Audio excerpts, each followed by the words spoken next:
Hello friend, welcome back in SYBA class in the subject of Research Methodology in Economics. अर्थात द्वितीय वर्ष कला वर्गाच्या अर्थशास्त्रीय संशोधन पद्धती या विषयाच्या व्याख्यानामध्ये मी प्राध्यापक डॉक्टर मनोज कुमार गायकवाड, अर्थशास्त्र विभाग प्रमुख वसंतराव नाईक महाविद्यालय शहादा आणि अर्थशास्त्र अकादमीच्या वतीने मनापासून स्वागत करतो. मित्रहो, मागच्या व्हिडिओमध्ये आपण दोन प्रकरणांची माहिती घेतली, दोन प्रकरणांचा अभ्यास केला. त्यामध्ये आपण संशोधनाबद्दल एक साधारण माहिती अशी घेतली. त्यानंतर दुसऱ्या टॉपिकमध्ये संशोधनाचा आराखडा कसा तयार करावा, संशोधनाच्या आराखड्याचे नेमके प्रकार काय आहेत आणि संशोधन कार्यामध्ये गृहीतकांचं काय महत्त्व असते याबद्दलची आपण जुजबी माहिती घेतली. या टॉपिकमध्ये आपण तिसऱ्या प्रकरणाची सुरुवात करणार आहोत. ही जी क्रोनॉलॉजी आहे, संशोधनाचा आराखडा आणि संशोधन आराखड्याची पुढची जी स्टेप आहे संशोधनाची, ती म्हणजे तथ्य संकलन. या तिसऱ्या टॉपिकमध्ये तथ्य संकलनाचा भाग 1 आपण अभ्यासणार आहोत. दुसऱ्या सेमिस्टरमध्ये तथ्य संकलन भाग 2 आपण अभ्यासणार आहोत. मित्रहो, संशोधन करत असताना एकदा आपल्या संशोधनाचा विषय निवडती घेत असतो तेव्हा आपल्या परिचयाच्या संदर्भातले अनेक विषय आपल्याला दिसून येतात आणि त्यातून मग आपलीसुद्धा संशोधनाबद्दलची जिज्ञासा जागृत होऊ शकते. अनेक विषय परिचयाचे म्हटल्यानंतर दारिद्र्याचा विषय असेल, रोजगाराचा विषय असेल, आरोग्याच्या संदर्भातला विषय असेल, शैक्षणिकच्या संदर्भातला विषय असतील आणि आपल्याला असं वाटतं की आपण ही अशाच अनुषंगाने संशोधनाचं कार्य केलं पाहिजे. म्हणजे एकदा संशोधनामध्ये आपली रुची झाली की त्या संशोधनाला न्याय देण्यासाठी आपल्याला त्या विषयाच्या संदर्भातली सत्य आणि असत्य स्थिती काय आहे, भूतकाळातील वर्तमान काळातील त्या विषयाच्या संदर्भातली स्थिती काय आहे हे समजून घेण्यासाठी आपल्याला त्या विषयाशी संबंधित असणाऱ्या माहितीची जमवाजमव करावी लागते. यालाच तथ्य संकलन असं म्हटलं जातं. तथ्य संकलनाच्या संदर्भामध्ये असं म्हटलं जातं की तथ्य संकलन करणं हे येड्यागबाड्याचं कार्य नाही आहे. तथ्य संकलन करण्यासाठी संशोधकाकडे विशिष्ट प्रकारचे गुण असले पाहिजे. एखाद्या विषयाच्या संदर्भात आपली इन्क्वायरी सुरू असते किंवा आपण माहिती मिळवण्याचा प्रयत्न करत असतो. लोक आपल्याला सहज माहिती देतील का? लोक आपल्याला त्यांचा महत्त्वाचा वेळ आपल्यासाठी खर्ची करतील का? तर असे अनेक प्रश्न आपल्यासमोर असतात. तेव्हा लोकांचा वेळ, लोकांचं ठिकाण, लोकांच्या भावना, लोकांची रुची या सर्व बाबी लक्षात घेऊन आपल्याला त्या समुदायाकडून किंवा त्या व्यक्तीकडून आपल्याला आवश्यक ती माहिती सहजरित्या कशी काढून घेता येईल याच्या संदर्भातली कला ही संशोधकाकडे असली पाहिजे.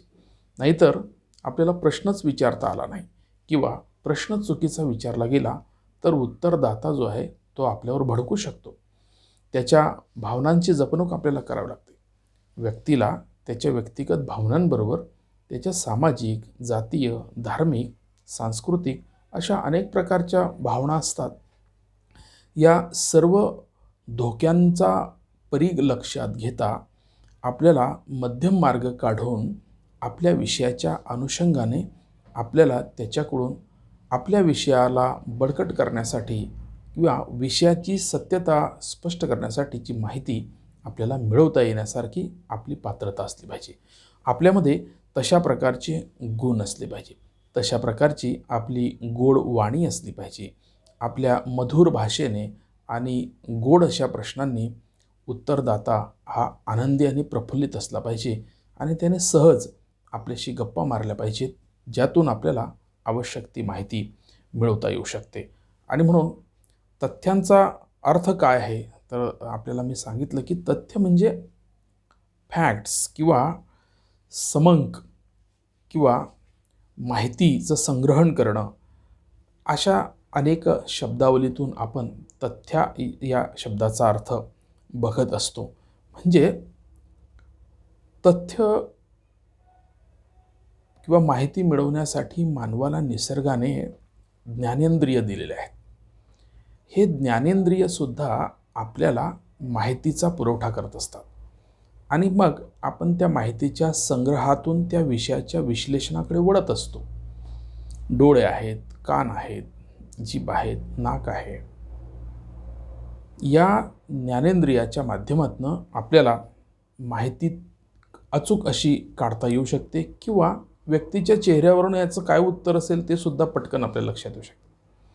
त्याच्या डोळ्यात बघितल्यानंतर आपल्या लक्षात येते की हा खोटं उत्तर देतोय का खरं उत्तर देतोय का टाईमपास करतोय. म्हणजे ज्ञानेंद्रिय उत्तरदात्याचे पण आणि प्रश्नकर्त्याचे पण हे अत्यंत काय म्हणतो त्याला आपण फास्ट असतात. सूक्ष्म गोष्टींचं निरीक्षण आपल्याला ज्ञानेंद्रियाच्या माध्यमातून करता येतं आणि माहितीचं संग्रहण करता येऊ शकतं. सत्य आणि असत्य काय आहे याची लगेच आपल्याला ओळख करता येऊ शकते. म्हणून दुसऱ्या शब्दामध्ये आपण असं याला म्हणू शकतो की मिळवलेल्या माहितीचं वस्तुस्थिती स्पष्ट करणारा घटक म्हणजे तथ्य होय. निरीक्षणातून संशोधकाला घडून गेलेल्या किंवा घडलेल्या स्थितीचं ज्ञान मिळते, त्यालाच तथ्य असं म्हटलं जातं. कारण आपण वारंवार असं म्हणतोय की संशोधनासाठी निवडलेला विषय त्याचा ऐतिहासिक आढावा घेणं म्हणजे रिव्ह्यू लिटरेचर करणं, म्हणजे त्याच्या संदर्भात असणाऱ्या साहित्य सामग्रीचा आढावा घेणं. म्हणजे आपल्याला त्या विषयाच्या संदर्भात भूतकाळामध्ये काय झालेलं आहे याची तथ्य, याची माहिती आपल्याला मिळते. आणि नंतर आपल्याला काय करायचं आहे, वर्तमान काळामध्ये तो विषय काय आहे, भविष्यकाळामध्ये त्याचं स्वरूप कसं असणार आहे याच्या संदर्भातले अंदाज आपल्याला बांधता येतात. आणि म्हणून संशोधनामध्ये तथ्यांची भूमिका फारच महत्त्वाची असते. आणि म्हणून संशोधकाला फायदेशीर ठरेल अशा सत्य घटना म्हणजे तथ्य होय. म्हणून तथ्यांच्या या ढोबळ चर्चेतून किंवा या अर्थातून आपल्याला नेमक्या तथ्यांच्या व्याख्या काय आहेत हे तज्ज्ञांच्या मतानुसार सुद्धा आपल्याला जाणून घेणं आवश्यक असतं. तज्ज्ञ तथ्याला कोणत्या दृष्टिकोनातून बघत असतात. या PPTमध्ये आपण तथ्यांच्या संकलनाबद्दल किंवा तथ्य म्हणजे काय यांच्याबद्दल 4 तज्ज्ञांच्या व्याख्यांचा अभ्यास करणार आहोत. ज्यामध्ये बोधनकर आहेत, गुड अँड हॅट आहेत, यंग आहेत, फेअरचाइल्ड आहेत. यांनी तथ्य म्हणजे नेमकं काय आपल्या शब्दांमध्ये बांधण्याचा प्रयत्न केला आहे. बोधनकर असं म्हणतात, वास्तविक स्वरूपात घडून आलेल्या आणि सर्वमान्य असणाऱ्या तसेच त्याची वास्तविकता सर्वमान्य मापन पद्धतीद्वारे पुन्हा पुन्हा पडताळता येऊ शकणाऱ्या मूर्त आणि अमूर्त स्वरूपाच्या घटनेला तथ्य असं म्हणतात. गुड आणि हॅट हे असं म्हणतात की तथ्य हे एक अनुभवसिद्ध सत्यापनीय निरीक्षण आहे. यंग असं म्हणतात, तथ्य म्हणजे केवळ मूर्त किंवा घटना नसून विचार, अनुभव आणि भावना यांनाही सामाजिक शास्त्रात तथ्य समजले जाते. म्हणून ज्याची व्याख्या करणे सोपं नाही असे घटक म्हणजे तथ्य होय. फेअर आणि चाइल्ड असं म्हणतात की तथ्य म्हणजे अशी घटना आहे की जिच्या निरीक्षण आणि मापनाच्या विषयाबाबत सर्वांमध्ये एकमत झालेले दिसून येते. या 4ही तज्ज्ञांच्या व्याख्येवरून आपल्याला हे लक्षात येईल की तथ्य म्हणजे आपण आपल्या संशोधन विषयाच्या अनुषंगाने माहितीची जी सामग्री गोळा करतो किंवा जी माहिती आपण जमा करतो त्याला सायंटिफिक असा दृष्टिकोन ठेवून ती माहिती जमा करतो. एक शास्त्रीय चौकट आपण तयार करतो आणि त्या चौकटीमध्ये आपल्या संशोधन विषयाच्या अनुरूप ती माहिती जमा करण्याचा प्रयत्न करतो. म्हणजेच बोधनकरांच्या व्याख्येवरून आपल्याला असं दिसून येईल की वास्तविकता हा जो शब्द आहे तो रिॲलिटी दर्शवतो. म्हणजे विषयाच्या संशोधन विषयाच्या अनुषंगाने रिॲलिटी काय आहे ती शोधण्याचं काम आपल्याला तथ्यांच्या माध्यमातून करावं लागतं. कारण घटना ह्या मूर्त आणि अमूर्त स्वरूपाच्या असतात. घटना ह्या भूतकाळात पण घडलेल्या असतात, वर्तमान काळात पण घटत असतात आणि भविष्यामध्ये पण घडणाऱ्या असतात. या तथ्यांच्या जोडणीने आपल्याला त्या विषयाला योग्य असा वर्तमान आणि भविष्यकाळ देता येऊ शकतो. गुड आणि हॅट तेही सत्यापनीय निरीक्षण असा शब्दप्रयोग करतात. जे सत्य आहे त्याचं निरीक्षण म्हणजे तथ्य असं गुड आणि हॅट म्हणतात. त्यानंतर यंग तर असं म्हणतात की तथ्याची व्याख्याच करता येत नाही. कारण अशा प्रकारचं ते सत्य आहे की सत्याची व्याख्या आपल्याला करता येत नाही. आणि म्हणून सामाजिक शास्त्रांमध्ये तथ्य ही कंटिन्युअस चालणारी प्रक्रिया आहे. सत्य ही कंटिन्यू चालणारी प्रक्रिया असते. फक्त वेळेनुसार त्याचं परीक्षण आपल्याला करता आलं पाहिजे. त्याची योग्य ती अशी माहिती आपल्याला बाहेर काढता आली पाहिजे आणि संशोधन विषयाला आपल्याला न्याय देता आला पाहिजे. चाइल्ड आणि फेअरचाइल्डसुद्धा निरीक्षणावर भर देतात. निरीक्षण आणि मापनाच्या संदर्भामध्ये ते तथ्याचं मूल्यमापन करत असतात. तथ्य जमा करत असताना संशोधकाला निरीक्षण करता यायला पाहिजे. जसं मी आपल्याला म्हटलं की ही एक कला आहे. ज्ञानेंद्रियाच्या माध्यमातून आपण संशोधनाचा जो विषय आहे त्याच्या अनुषंगाने निरीक्षणाच्या माध्यमातून हे तथ्य किंवा सत्य परिस्थिती जी आहे ती आपल्याला गोळा करता आली पाहिजे. आणि म्हणून निरीक्षण आणि मापनाच्या विषयाबाबत सर्वांमध्ये एकमत असणं म्हणजे तथ्य आहे. एकच विषय वेगवेगळ्या अँगलच्या माध्यमातून किंवा वेगवेगळ्या दृष्टिकोनातून अभ्यासला जाऊ शकतो.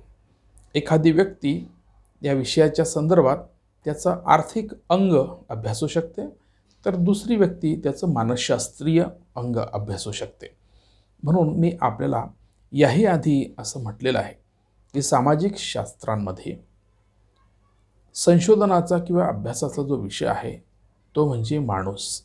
मानवाच्या केंद्रित सर्व सामाजिक शास्त्रांची जडणघडण झालेली आहे असं आपल्याला दिसून येते. आणि म्हणून माणसाच्या जडणघडणीमध्ये आर्थिक, सामाजिक, राजकीय, सांस्कृतिक आणि शैक्षणिक असे विविध विषय त्याला चिटकलेले असतात. आणि म्हणून वेगवेगळ्या विषयाचे अभ्यासक मानवाचा त्या विषयाच्या चौकटीत जाऊन अभ्यास करत असतात. आणि म्हणून ही जी तथ्य आहे ही त्या विषयाच्या अनुषंगाने एकाच रिसर्च स्टेटमेंटच्या संदर्भात वेगवेगळ्या अँगलने अभ्यास करू शकतात. आणि म्हणून तथ्य जे निवडले जातात किंवा जमा केले जातात ते एकमेकाशी असे बांधलेले आहेत असं आपल्याला दिसून येऊ शकते.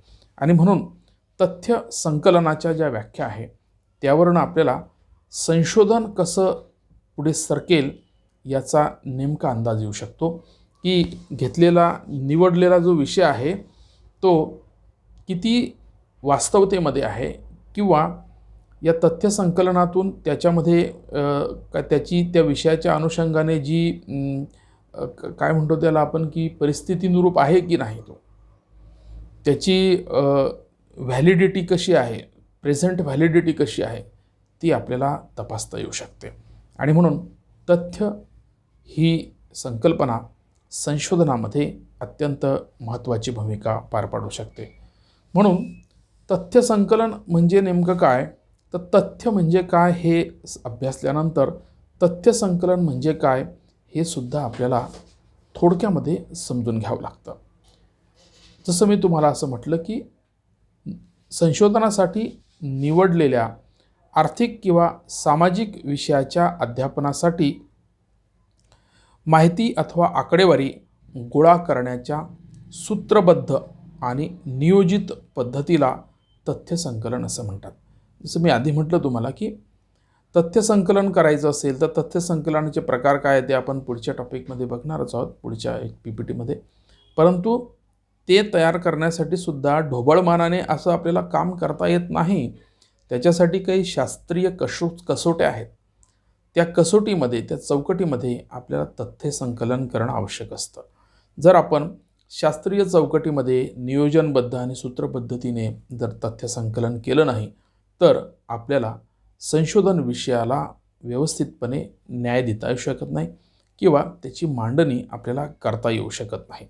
आणि म्हणून या तथ्य संकलन म्हणजे काय ही गोष्ट जर आपल्याला लक्षात आली असेल तर पुढचा पॉईंट जो आपण आहे की तथ्य संकलन कशा पद्धतीनं केलं जातं, नेमके तथ्य संकलनाचे काय प्रकार आहे, टाईप्स ऑफ डाटा कलेक्शन याच्या संदर्भामध्ये आपल्याला जाणून घेणं आवश्यक असतं. म्हणून संशोधन हे कोणतंही असो, जसं मी तुम्हाला म्हटलं की आर्थिक, सामाजिक, ऐतिहासिक अथवा नैसर्गिक शास्त्रातील प्रत्येक संशोधनात संशोधक विद्यार्थी माहिती अथवा तथ्यांचं महत्त्व फार मोठं आहे. म्हणजे असे तथ्य संकलन शास्त्रीय पद्धतीने करावं लागतं. तथ्य संकलन करण्याच्या प्रमुख 2 पद्धती तज्ज्ञांनी सांगितलेल्या आहेत. त्या म्हणजे प्राथमिक तथ्य आणि द्वितीय तथ्य. नेमकं प्राथमिक तथ्य आणि द्वितीय तथ्य ही कशी असतात, कोणते प्रकार त्याच्यामध्ये आहेत की प्राथमिक स्तरावर तथ्य जमा करायचं असेल किंवा प्राथमिक स्तरावर जर डाटा कलेक्शन करायचं असेल तर आपल्याला कोणत्या प्रकारचे प्रयत्न करावे लागतात, त्याचे काय प्रकार आहेत, आणि नेमकं द्वितीय स्तरावर किंवा सेकंडरी डाटा आपल्याला कसा जमा करता येऊ शकतो याच्या संदर्भामध्ये नेमकं काय आहे तेही आपल्याला, द्वितीय तथ्य कसे असतात तर त्याचेही काय प्रकार आहेत हे आपल्याला अभ्यासता येऊ शकतं. म्हणून तथ्य संकलनाचे प्रकार पाहत असताना आपण PPTमध्ये हे तथ्य संकलनाच्या प्रकाराचा एक चार्ट दिलेला आहे. तो चार्ट आपल्याला हे दर्शवतो की आपण या चार्टमध्ये 2 प्रकार दाखवलेले आहे, प्राथमिक तथ्य आणि द्वितीय तथ्य. आता primary data collection and secondary data collection या 2 भागांमध्ये या उपभागांची विभागणी आपण या PPTमध्ये केलेली आहे. आता what is primary data collection किंवा प्राथमिक तथ्य कुठून येत असतात, ती कशी जनरेट होत असतात, त्याला आपण कसं तयार करतो, तर प्राथमिक तथ्याचे 4 प्रकार दिलेले आहेत. ज्यामध्ये प्रश्नावली, क्वेश्चनायर्स आपण तयार करतो. त्यानंतर आपण निरीक्षण करत असतो, ऑब्झर्वेशन करत असतो. त्यानंतर आपण मुलाखत घेत असतो, इंटरव्ह्यूज घेत असतो आणि त्यानंतर आपण अनुसूची तयार करतो, शेड्यूल तयार करतो. म्हणजे या 4 प्रकारातून आपण प्राथमिक तथ्य गोळा करत असतो किंवा प्रायमरी डाटा गोळा करत असतो. आता विषय जो निवडलेला आहे, उदाहरणार्थ शैक्षणिक प्रश्नांवर विषय निवडला असेल तर शैक्षणिक प्रश्नांच्या अनुषंगाने प्रश्नावली तयार करावी लागेल. त्या पद्धतीने तुम्हाला निरीक्षण घ्यावं लागेल. त्या पद्धतीने शिक्षण क्षेत्रात असणाऱ्या विविध घटकांना, मग शिक्षक असेल, विद्यार्थी असेल, पालक असतील, शिक्षण मंत्री असेल, शिक्षण अधिकारी असेल वगैरे वगैरे, शिक्षण तज्ज्ञ असतील, सामाजिक सेवक असतील, यांच्या मुलाखती तुम्हाला घ्याव्या लागेल. त्यांच्या अनुषंगाने तुम्हाला प्रश्नावली बनवावी लागेल. त्यांच्या पद्धतीने तुम्हाला त्याचं ऑब्झर्वेशन करावं लागेल. अनुसूची पण तशी बनवावी लागेल. आणि म्हणून त्या विषयाची सत्यता तपासण्यासाठी प्रायमरी सोर्स किंवा प्रायमरी डाटा फार इम्पॉर्टंट असतो, फार महत्त्वाचा असतो. आणि म्हणून प्राथमिक तथ्यांचं संकलन आपल्याला या 4 प्रकारातून करता येते. पुढच्या टॉपिकमध्ये आपण या 4 प्रश्नांचं डिटेल जे आहे की जे प्राथमिक तथ्यांचे जे 4 प्रकार आहेत त्यांचं डिटेल असं विश्लेषण आपण प्रत्येक व्हिडिओमध्ये स्वतंत्ररित्या करणार आहोत. त्यानंतर दुसरा जो प्रकार आहे तथ्य संकलनाचा, टाईप्स ऑफ डाटा कलेक्शनचा, it is a secondary data collection. म्हणजे द्वितीय तथ्य संकलन. द्वितीय तथ्यामध्ये सुद्धा आपण दोन प्रकार याच्यामध्ये दाखवलेले आहे. एक आहे व्यक्तिगत म्हणजे पर्सनल आणि दुसरा आहे सार्वजनिक म्हणजे public data collection, public secondary data collection आणि प्रायव्हेट किंवा पर्सनल सेकंडरी डाटा कलेक्शन. आता व्यक्तिगतमध्ये सेकंडरी डाटा कोणत्या स्वरूपामध्ये असतो तर एखाद्या व्यक्तीने दैनंदिनी मेंटेन केलेली असते, दैनंदिनी लिहिलेली असते, ज्याला आपण डेली डायरी लिहिणं असं म्हणतो. सकाळी उठल्यापासून तर रात्री झोपेपर्यंत आपण कोणकोणती काम करतो, तर ती डायरी आपला सेकंड सोर्स असतो. त्यानंतर त्या व्यक्तीने काही पत्र लिहिलेली असतात. त्या पत्रांमध्ये तत्कालीन विषयाच्या अनुषंगाने त्यांनी चर्चा केलेली असते आणि म्हणून त्यांची जी पत्र प्रिझर्व केलेली असतात. डॉक्टर बाबासाहेब आंबेडकर असतील, त्यांनी त्यांच्या कार्यकाळामध्ये शिक्षण घेत असताना चळवळीतील कार्यकर्त्यांना इंग्लंडवरून लिहिलेली पत्र आहेत. भाऊराव गायकवाड यांना लिहिलेली पत्र आहे. महात्मा गांधींनी त्यांच्या कार्यकर्त्यांना लिहिलेली पत्र असतील. म्हणजे अशा रीतीने या महान व्यक्तींनी किंवा जे इतिहासाचे शिल्पकार आहेत, इतिहासाचं पान ज्यांच्यासाठी सोनेरी ठरलेलं आहे, अशा व्यक्तींनी लिहिलेली दैनंदिनी, त्या व्यक्तींनी त्या काळामध्ये त्या प्रश्नांच्या अनुषंगाने लिहिलेलं पत्रव्यवहार, त्यानंतर त्या व्यक्तींचे आत्मचरित्रे, त्यानंतर त्यांची जीवनचरित्र, त्यानंतर त्यांचं संस्मरण, अशा पद्धतीने व्यक्तिगत स्तरावर पर्सनल स्तरावर आपल्याला जे प्रत्येक समाजाचे हिरो आहेत, हिरो ऑफ सोसायटी ज्याला आपण म्हणतो, हिरो ऑफ नेशन ज्याला आपण म्हणतो, हिरो ऑफ वर्ल्ड त्यांना पण आपण असं म्हणू शकतो. म्हणून त्यांच्या व्यक्तिगत स्तरावरच्या सगळ्या इन्फॉर्मेशन ज्या असतात त्या आपल्यासाठी कुठे ना कुठे लिखित स्वरूपामध्ये असतात. आपण त्या आपल्या संशोधन कार्यामध्ये संदर्भ म्हणून त्याचा वापर करतो आणि म्हणून त्याला पर्सनल सेकंडरी डाटा कलेक्शन असं म्हटलं जातं.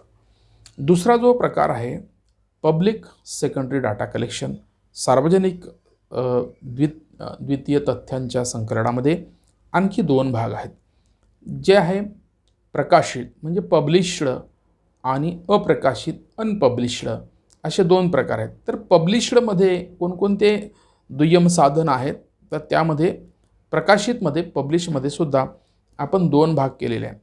तर प्रकाशित असणाऱ्या दोन भागांमध्ये अहवाल, हे जे रिपोर्ट्स असतात त्या अहवालांमध्ये आपण आंतरराष्ट्रीय अहवाल, आयोगाच्या परिषदांचे व समित्यांचे अहवाल आणि विविध संशोधन संस्थांचे अहवाल.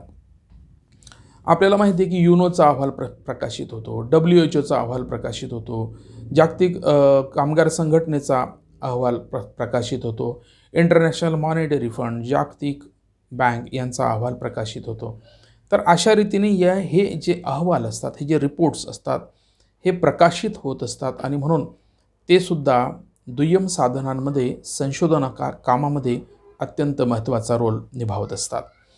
त्यानंतर दुसरं जे प्रकाशित साधन आहे त्याच्यात इतर साधन आहे, त्याच्यामध्ये आपण ग्रंथ, बुक्स, नियतकालिके, पिरियॉडिकल्स, शासकीय गॅझेट, गव्हर्नमेंट गॅझेट्स आणि वर्तमानपत्र. आपल्याला माहिती आहे की भारतामध्ये आणि जगामध्ये दररोज लाखोने वर्तमानपत्र येत असतात. वेगवेगळ्या वर्तमानपत्रामध्ये वेगवेगळ्या प्रकारच्या इन्फॉर्मेशन भेटत असतात आणि म्हणून लोकल काही वर्तमानपत्र असतात, काही स्टेट असतात, काही नॅशनल असतात, काही इंटरनॅशनल असतात.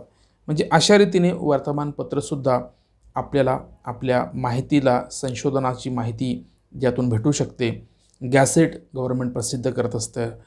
दर महिन्याला, 6 महिला काही नियतकालिका असतात, काही जर्नल्स असतात. ते जर्नल्स, पिरियडिकल्स आपल्याला अभ्यासासाठी महत्त्वाचे ठरतात. आणि ग्रंथ. अप्रकाशित अनपब्लिश्ड डाट्यामध्ये शासकीय रेकॉर्ड्स जे प्रसिद्ध होत नाही, परंतु रेकॉर्ड रूममध्ये गेल्यानंतर आपल्याला ते साहित्य तिथे अभ्यासायला मिळते. संशोधन अहवाल, इथे पण काही अप्रकाशित संशोधन अहवाल असतात, त्यानंतर काही जुने प्रलेख असतात. इतिहासाच्या संदर्भामध्ये अशा पद्धतीने प्राचीन काळातील काही वस्तू असतात, काही लिखाणं असतात, काही ताम्रपट असतात, काही शिलालेख असतात, यांचं जे रेकॉर्ड्स आहेत ते संग्रहालयामध्ये आपल्याला भेटू शकते आणि ते अप्रकाशित असतं, परंतु तिथं गेल्यानंतर मात्र ते आपल्याला उघडपणे अभ्यासता येऊ शकतं. म्हणून सार्वजनिक सेकंडरी पब्लिक डाटा हा अत्यंत महत्त्वाचा आहे. खूप मोठ्या प्रमाणातली इन्फॉर्मेशन आपल्याला त्याच्यातून प्राप्त होऊ शकते. म्हणून मित्रहो, तथ्यसंकलनाच्या या एकूणच आवाक्यावरनं आपल्याला असं लक्षात आलं असेल की संशोधन कार्यामध्ये निवडलेला जो विषय आहे, संशोधनाचा जो विषय आहे, रिसर्च क्वेश्चन किंवा रिसर्च स्टेटमेंट हे जे आहे, हे अभ्यासण्यासाठी आपल्याला किती मोठ्या प्रमाणात अभ्यास करावा लागतो. तथ्यसंकलन करत असताना आपल्याला तथ्यसंकलनाचे किती प्रकार आहेत आणि आपल्या विषयाला न्याय देण्यासाठी म्हणून रिसर्चचा जो टेन्युअर आहे, जो पिरियड आहे, तो 2 वर्ष, 3 वर्ष, 5 वर्ष, 7 वर्ष, अनेक लोकांना 12-12, 13-13 वर्षसुद्धा रिसर्च करताना लागतात. आपल्याला हा अंदाज येत असेल की इतका वेळ लागण्यासाठी काय कारण असेल, तर तथ्यसंकलन करत असताना आपल्याला वेळीच ती माहिती मिळेल असं सांगता येत नाही. अनेकदा आपल्याला प्राथमिक तथ्य जमा करण्यासाठी सुद्धा फार हेरजाऱ्या कराव्या लागतात, फार फेऱ्या माराव्या लागतात. लोक आज ये, उद्या ये, परवा ये, आज मला वेळ नाही, अशा रीतीने मुलाखती देणारे सुद्धा वेळ आपल्याला देत नसतात. आणि दुय्यम साधनांमध्ये सुद्धा अनेक प्रकारचे ग्रंथ आपल्याला मिळत नसतात किंवा रिपोर्ट्स मिळत नसतात किंवा शासकीय कागदपत्र आपल्याला सहज मिळत नसतात. अप्रकाशित ग्रंथांच्या संदर्भात आपल्याकडे असणारी वेळ, त्यांच्याकडे असणारी वेळ हे जमत नाही किंवा अंतर लांब असतं. काही ऐतिहासिक संग्रहालय हे दिल्लीला आहेत, हैदराबादला आहेत, कलकत्त्याला आहेत.